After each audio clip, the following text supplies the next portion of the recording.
For exam purpose, if we are being given this X-ray and asked to explain it, we can start with, this is a X-ray Schuller's view mastoid showing both right and left side of the temporal bones.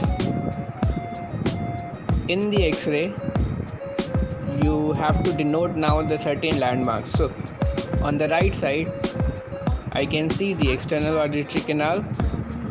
Above and behind to it is your dural plate.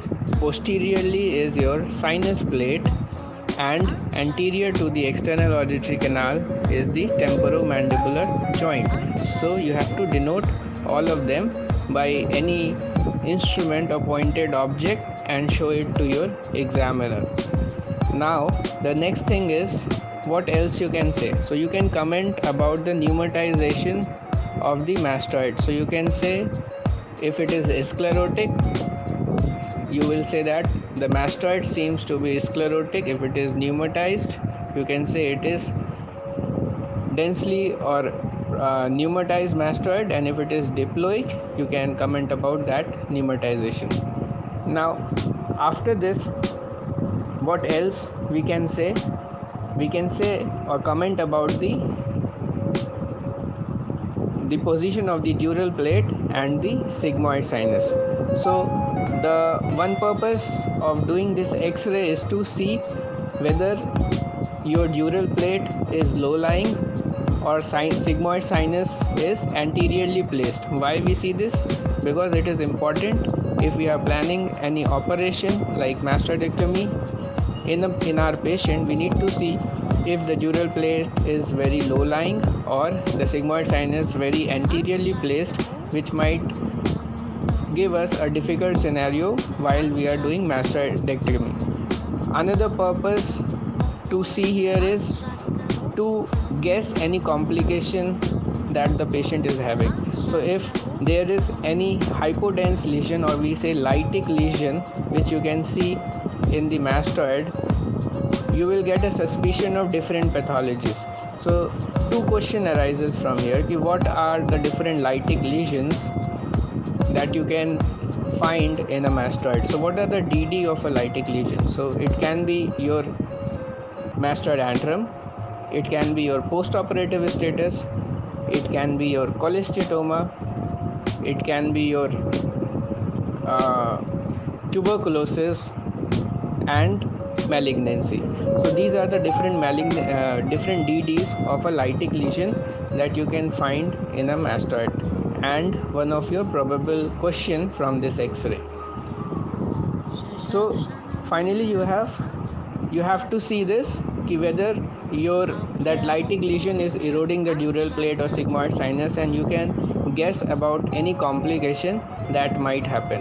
So basically, the another question that your examiner might ask from this is, why you do this X-ray? What is the purpose? So one purpose is to see the pneumatization of the mastoid. Second is to see the position of dural plate and the sigmoid sinus, low lying or anteriorly placed, because then it will be difficult for a surgeon doing the operation. Third is to guess any complication that the patient might having. So if there is erosion of the dural plate, you can see the deficient dural plate or in the sigmoid sinus. Another thing is what all you have interpreted. So if finally we say to explain what all you can explain, sir, this is a X-ray Schuller's view mastoid showing right side and left side of the mastoid. On right side, I can see the external auditory canal.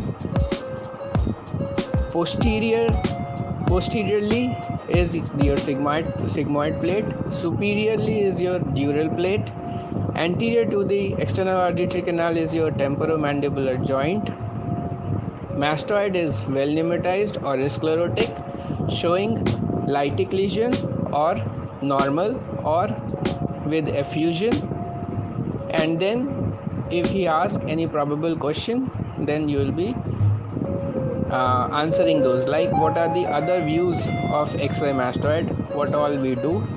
and what is the significance. So purpose we have discussed, the DDs of a lighting lesion we have discussed, and what all to see we have discussed. So these three are the most common things that you will get to asked from your examiner by this X-ray, and in the end there is basically no end to questions which your examiner can ask you from anything. So this is same like a gateway to entering into otology.